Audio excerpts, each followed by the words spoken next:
Alright guys, TacticalRab back again today with Valorant news. Lots going on right now in the Valorant scene. The last chance qualifier still an absolute mess, but also 100 Thieves potentially looking to make more roster changes before the end of the year. Very much intrigued to your thoughts in the comment section below. Like if you guys enjoyed the video, subscribe if you are new as always. I would greatly appreciate it. Really up to the channel, thank you very much indeed for doing that. First of all, this from the Spike.GG. Lots of talk really a month or so ago, maybe a couple of months ago now, about the fact that none of the contributors to Spike.GG were getting paid at all. Seems to have changed now, so different, transfer of ownership that they talk about right here. So seems like the staff are going to get paid again, back to, hopefully building some good Valorant content on their website and social media as well, certainly to look at going forwards. This is also kind of interesting and kind of disappointing from the Esperanza side over at F4Q, and this team that's done a lot of good things the last couple of months, definitely turned some heads, let's just say. I'm really sad I was not able to win the LCQ. I'll surely grow and improve through this experience. Through my journey with F4Q has come to an end, though my journey has come to an end. I promise that I will return soon with improved performances. So, he gets released from that team, but also it goes on to be confirmed not too long after that F4Q will return to their respective positions at the end of today's match. Effectively, the entire team is disbanding. It's this is the original Korean, because I'm not sure the Google Translate is absolutely spot on. But yes, difficult to see this. I saw some people discussing the possibility of these guys having to return to like military service and stuff, and that's why the team has to disband. But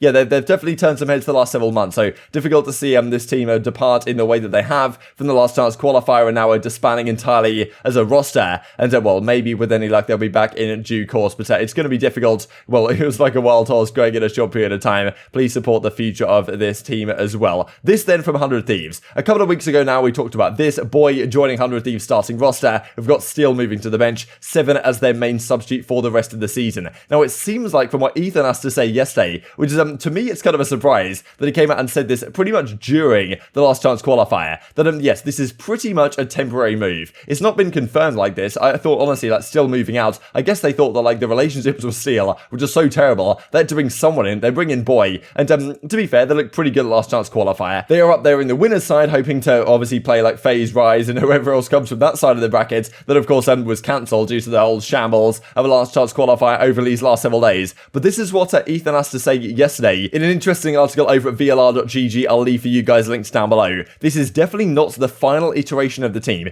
During the LCQ, he basically just comes out and says this. So as we saw, their former analyst Aaron Boy still comes out. Boy's in the team right now with the in-game leader role being vacant. They decided to bring Nitra into that role. It's kind of like just a change. I guess they thought the Steel was just such an absolute shambles or whatever was going on there. They thought they had to bring Boy in and make that work. But of course they've done well through the last chance qualifier. But it's going to be 12 days out, we think, going online before that LCQ is going to be finished out, given what we've talked about these last couple of days. With these new changes, 100 Thieves had less than 1 month to get ready for the LCQ. The winner of this competition gets NA's last spot for the final international tourney of the year, that of course being champions. So as Ethan says, describing the current roles as comfortable but not yet final. We made the change obviously because we thought it would be good for the team, and I think everyone's pretty comfortable with where they are right now. This is definitely not though the final iteration of the team. Ethan hesitated to describe it as a band-aid iteration, so I'm not necessarily just like a quick fix, but highlighted the team's performance coming out of an accelerated practice schedule. I think we've only had a couple of days to practice, so showing up here and winning the 2 best of 3s definitely shows some positives. So Ethan pretty clear like this is not the final iteration. We're going to make some sort of moves further on from this last chance qualifier. Hopefully, of course, still looking to qualify for the champions, but if things don't work out there, then it's still okay, I suppose. But Boy maybe not going to be too long-lived in this roster. What does that mean? Is 7 going to come in now from their main sub-bench? Are they going to try and get someone else? Potentially some chaotic roster periods to follow. To recap the last chance qualifiers from yesterday real quick, this happening in the EMEA side. Guild Esports take down Oxygen. Footballists actually take down Supermassive Blaze. So after doing some pretty good things the last